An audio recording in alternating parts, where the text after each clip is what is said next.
श्री स्वामी समर्थ. मी दीप्ती विशाल धामनसकर आपणासमोर सादर करीत आहे बखर भाग 39. पुराणिकांच्या निंदेस उत्तर. एकदा अशी गोष्ट घडली की महाराज गादीवर निजले असता बाबा सबनीसांचा मेहुणा पुराणिक होता. त्याने संन्याशास गादी कशाच पाहिजे अशी निंदा केली.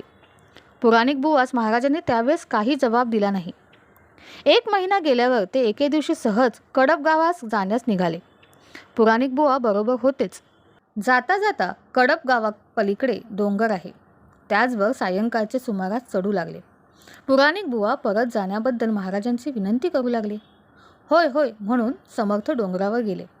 थंडीचे दिवस, अंधारी रात्र, अंथरूण पांघरून खाणे पिणे जवळ काही नाही. ही स्थिती पाहून पुराणिक बुवा घाबरले. महाराजांनी आपली छाती एका काळ्या पत्थरावर टाकून आराम केला. पुराणिक बुवास थंडीने कापरे भरले. अंगावर वस्त्र होते, त्याने थंडी राहीना. महाराज, थंडी फार वाजते, काय करावे म्हणून केविलवाण्याने प्रार्थना वारंवार करू लागला. महाराजांनी त्यास उत्तर दिले, मऊ मऊ गादी कशी आहे. पुराणिक बुवास 1 महिन्यापूर्वी महाराज गादीवर निसताना वगैरे निंदा केल्याचे स्मरण झाले. त्यास पश्चात होऊन अनन्य भावाने शरण जाऊन त्याने श्रींजवळ क्षमा मागितली. महाराजांस गादीवर दगड सारखाच आहे अशी त्याची खात्री झाली. रात्रभर तेथे राहून सकाळी अक्कलकोटास आले व आपली झालेली फजिती त्याने लोकांस सांगितली. पुढे तो श्रींचा भक्त बनला.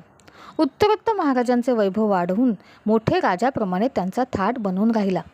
मेणा, घोडे, पालखी, चौघडा, गायी, दुकाने वगैरे जिकडे महाराज असतील तिकडे तिकडेच, मग शेतात असो, माळावर, स्मशानात, जेथे असतील तेथे हा थाट असावयाचाच. श्री स्वामी समर्थ.